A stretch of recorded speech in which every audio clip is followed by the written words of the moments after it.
สบายดีจ้าพี่น้องสุขุสุคนมื้อนี้กันแม่น้อยมาหับน้องทองฮะได้ไปใส่ถ้วยรถมาหับน้องทองเด้อพี่น้องเด้อมาหับน้องทองมื้อนี้ฮะฝนตกแห้งมื้อนี้แม่น้อยเลยขี่รถมาหับน้องทองอยากดึกในพี่น้องเลยเพราะว่าเฮานั่งลิ้นนั่งหัวกันอยู่เฮือนวันเกิดแม่น้อยสาวนางเลยเลี้ยงมาล่าแล้วกับเบียร์2 กระป๋องเพิ่นว่าวันเกิดเจ้าเอ้ยอยู่กินก่อนอย่าเฝ้าเมื่อกินนำกันแล้วเลยจังเมื่อเพิ่นว่าซื้อเนาะพี่น้องเนาะแม่น้อยมาหับน้องทองนั่นเพิ่นซื้อมาล่าพี่น้องแล้วเรียกเพิ่นเลยเนาะทองเนาะโอเคกินนำกันมาล่านะกินแล้วเข่านะกินเข่ากับหยังเอื่อยแล้วก็ซื้อตำหมี่มากินโอ้สื่อตำหมี่เช้านางเพิ่นเลี้ยงเด้อพี่น้องเด้อ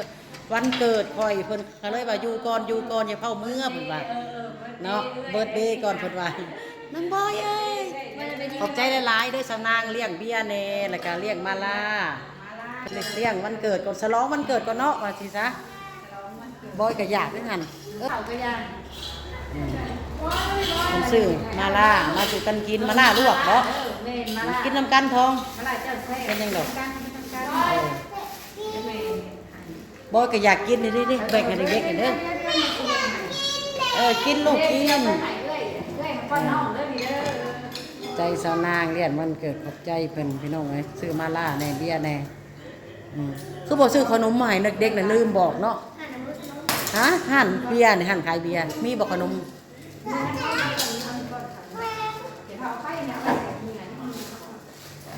เอาใส่ก่อนมากินแล้วต้องนึงดอกแม่ลูกอ่อนคนกันเนาะ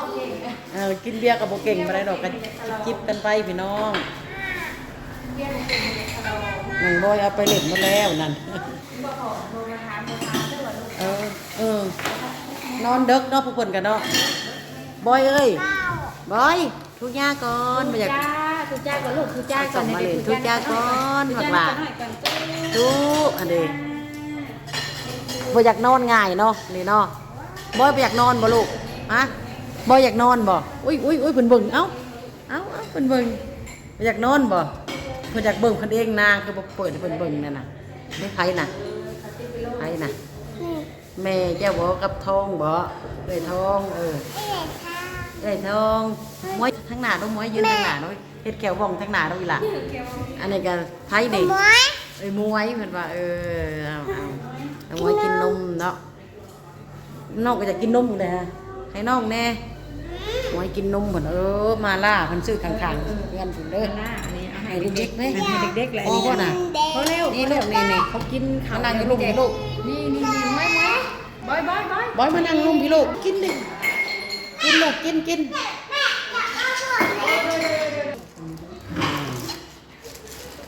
มาล่าผู้สิลาดน้ำมันใส่นี่ฮะมาล่าสูตรมาแต่สารคามได้อีกอ่ะบ่สูตรสารคามเนาะเอาให้เขามาขายใหม่มานะคนไข้แล้วอันนี้เขาปูอัดค่ะลวกเอามาถึงเสพเนาะเบิ่งกันเลยนะอันเจ้าอันนี้มาเจอขาเอาไปเสร็จแล้วบ่ว่านาคนลายบ่ทองมันชาแล้วไปลวกข้างในนี่เบิ่งแล้วเนาะชิ้นนึงมันทองแล้วลวกข้างในพอถาโดนเจอได้บวกทำเนี่ยขี่ไก่ในใดของเราอ่ะใครนี่ก็ได้เนาะเขาลาดมาทองเลยเกี่ยวเลยกระดาษที่เก็บเกี่ยวกับที่มากกินบ่เด็กๆเอ้ย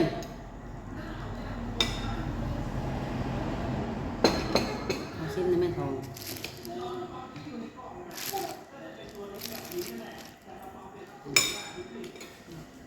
ให้เอาบอกให้กันหน่อยครับเดี๋ยวนาขึ้นก่อนแบบนี้ขึ้นก่อน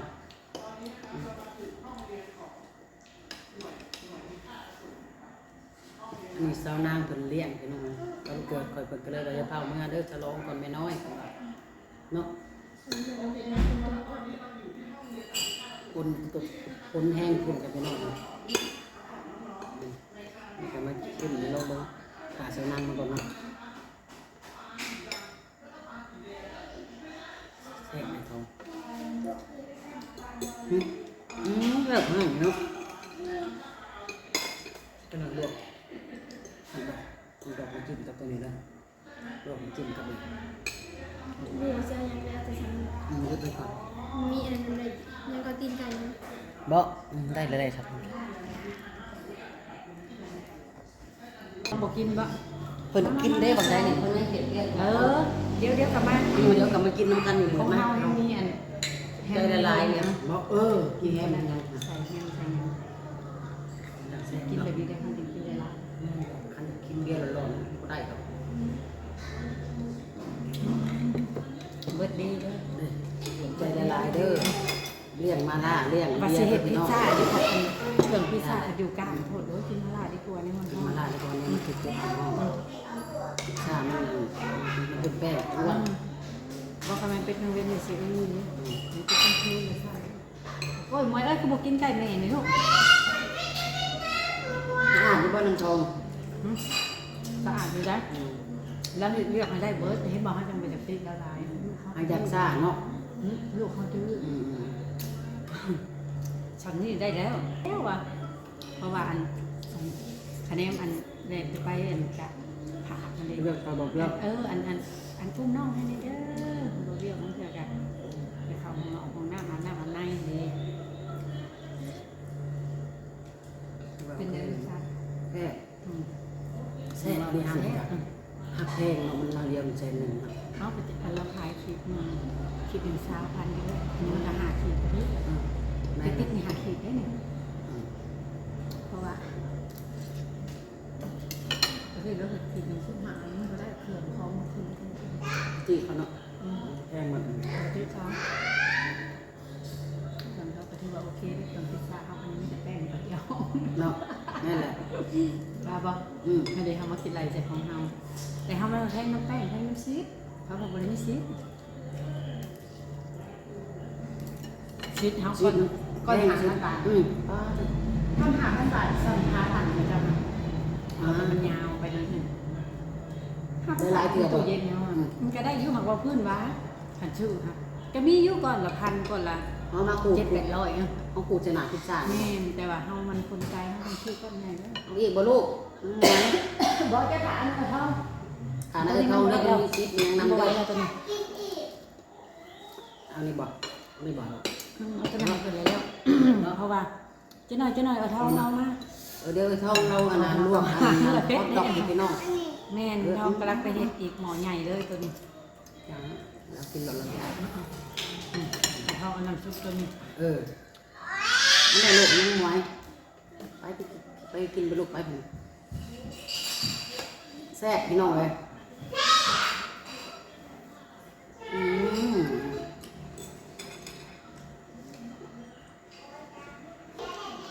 มันเพราะว่าของใส่พิซซ่าเอาเด็กลายอยู่ล้างมือกันถ่าให้บอกมีกูอัดโอ้ยทำจะกินน้อย ให้พ่อจะเลือกกินอะไรใส่ตัวนั้นมากินเบียร์ ไปเป็นแก้ว เสียดายแต่ ต ตัว ลก เล็กน้อย เนาะ มีแวว เก่งยังไงหนักคอยว่ายกไปมี เดี๋ยวมืออื่นนั่นเป็นมันออกหูอ่ะมือเลขหลดของผัวเฮาตัว 28 29เขาก็48 น้อย28เข่าเด้อ เข้าเด้อ 8เด้อ กันดิ ช่องน้ำเข่า กับ เล เล ข ขคุณเก่งเลขเป็นอะไรพี่น้อง ช่องน้ำเข่าเด้อ3น้ำบ่เป็นไรหนึ่ง แม่นเขาว่าเพี้ย มันมีในห้างเลยเขาว่านี่ เด้อยังอ่ะมันจะโลก อีหลิงมันนี่ค่ะ อิ่ม เด้ แล้ อ ว กินอีก ไปเอาเบอร์ทองนี่ไปเอาเบอร์ทองตัวนี้ แล้วเราบอกเท่าเอ้ยลวกนะ มันมีกูอัดตัวมา แซ่บนางแม่นเลยบิดแต่ข่อยเขียนใช่แล้วเพราะว่าเลขกับเขากันในถ่าย8 ให้บอกให้เม่นจังเอาน้อย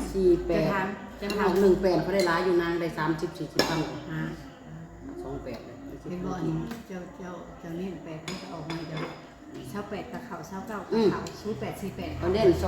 2928 แต่ว่ามัน ของแปดกับวันไหน สองน้ำเด้อ นั่นเป็นเงินกับผม ทำไมมาถูกใจอีกเนาะนำใช่ นาน เป็นโตที่หมักนะคนเฮาซื้อเล่นต้องมีมือหมักตัวนั้นตัวนี้ไหมล่ะ เอาผัดไปเอาความฝันจะเราไป โอ้ ตามความ ย ฝันนั่นเอา อัน เอา นี้ แน่ช่อง8ช่อง9เนาะ เฮาคิดว่าเฮาได้เงินหักเฮาบ่ฮู้ว่ามันสิเฮ็ดเงินเท่าใดมันเฮาได้เงินตัวอื่น อยากกินน้ำอยากกิน จะให้ น้ำ มา เย็ ท่อง น เด้อ อยากกินน้ำเย็น เร็วๆ ใช่เลยอ่ะ โอเค อยากกินน้ำเย็น โอนโคตรเขาลด เย็น เด็กๆพี่ ไป น้อง หาเราทำเห็ดแผ่นได้ลูกด้วย น้ำ นั่งบ่ได้บ่ลวกซื้อบ่น่ะ ลวกกันสิแล้ว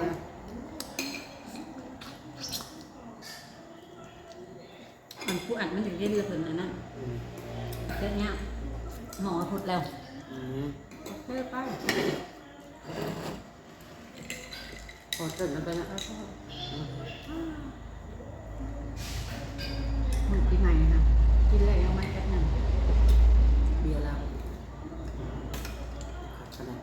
จะเมนว่าเฮานอนบ่ได้เปิดแอร์กับห้อนนั่งก็ห้อนนี่ก็ห้อนเพราะว่าแน่เป็นอะไรตอนกินม่วน ห้อนได้ห้อนก็ต้มกับโตเบี เฉ ยร์ พาะเบียร์อันนี้ได้ เบียร์ เบีย ลาว ร์ลาวเบียร์ตัวมันบ่เป็นหยังเบียร์ปองนี่ออกห้อนออกลมหรือว่าเป็นยัง มุ ไง กสองปองกันโอเคแหละเนาะ ว้ายดีจีมันอันอะไรแห้ง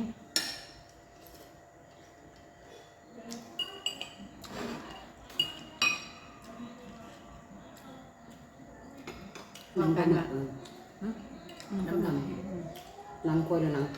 นางปลาหมึกเคยนางปลาหมึกมีมาเห็ดเคยบอกปลาหมึกสดมันมีเกลือปลาหมึกสดแต่จะเป็นบวกเอง ถึงแซ่บเนาะ ใช่ที่ตัวนี้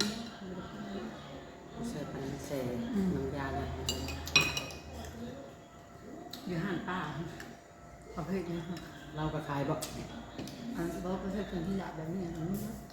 แต่ว่าน้ำมาแล้วก็มีแต่เป็นมาล่าอีกสูตรหนึ่งเนาะสูตรเยอะแล้วเลยทองไป เอาบัวมาชดแล้ว อันไม่กดจะเอาตัวนั้นลงแล้วก็เอามาขึ้นอันนี้ เอาเครื่องปรุงรสนี่มาสุกกินโอเคพี่น้องลวกก็ยังบ่ทันแล้วเนาะพี่น้องเนาะลวกก่อนเนาะนางเนาะยังบ่ทันสุกเด็กๆนอนได้กินน้ำบ่น่ะโอ้ยบอยเด้บอยเปียกคนได้บักหลาลูกสาวนางกับหูพี่น้องนะหูความยาเพิ่นเล่นกันเด็กๆนะฮะเงินอยากเบี้ยบ่ให้ดูดแน่ยังดอกเต่าพองได้น่ะเต่าพองเพิ่นอยากเบี้ยอะไรฮะว้าวชัดเด้อบ่ได้ยินลวกยังแน่มีแฮมฮอทดอกปูอัดเนาะเพิ่นลวกเรียบร้อยแล้วพี่น้องเอ้ยเหลือแต่หายน้ำส้มไปเอามากินต่อ